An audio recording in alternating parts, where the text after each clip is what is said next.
নির্বাচনে ভোট দিয়ে শীর্ষ ৩ প্রার্থীর আশা প্রত্যাশা ত্রয়োদশ জাতীয় সংসদ নির্বাচনে ভোট দিয়ে এই নির্বাচনের ৩ গুরুত্বপূর্ণ প্রার্থী তাদের প্রত্যাশা ব্যক্ত করেছেন।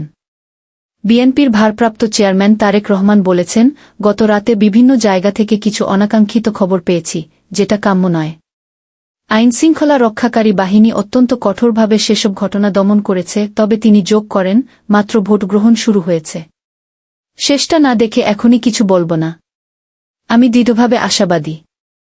এছাড়া জাতীয় নাগরিক পার্টির আহ্বায়ক নাহিদ ইসলাম রাজধানীর বাড্ডায় ভোট দিয়ে বলেন, গত ১৬ বছরে সুষ্ঠুভাবে ভোট দেওয়ার সুযোগ ছিল না। এখন গণতন্ত্রে ফেরার সুযোগ এসেছে। বিভিন্ন এলাকায় তার দলের নেতাকর্মীদের উপর হামলার অভিযোগ তুলে তিনি বলেন, আমরা প্রতিকূলতাকে গুরুত্ব দিচ্ছি না। ভোটকেন্দ্র পাহারা দেব। তিনি জয়ের ব্যাপারে আশাবাদ ব্যক্ত করলেও বলেন, জনগণের রায় মেনে নেব। নাহিদ জামায়াতে ইসলামীর আমির শফিকুর রহমান মিরপুরে ভোট দিয়ে বলেন, 2014, 2018, 2024 সালে জেলেই ছিলাম। ৩টা ভোট হারানোর পর আজ আল্লাহ ভোট দেওয়ার সুযোগ দিয়েছেন। জামায়াতে ইসলামীর আমির শফিকুর রহমান তিনি আশা করেন এই ভোটের মাধ্যমে 18 কোটি মানুষের সরকার গঠিত হবে।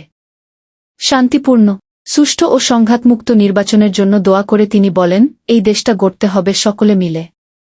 দেশ গড়ার কাজে গণমাধ্যমকে আমাদের পাশে চাই।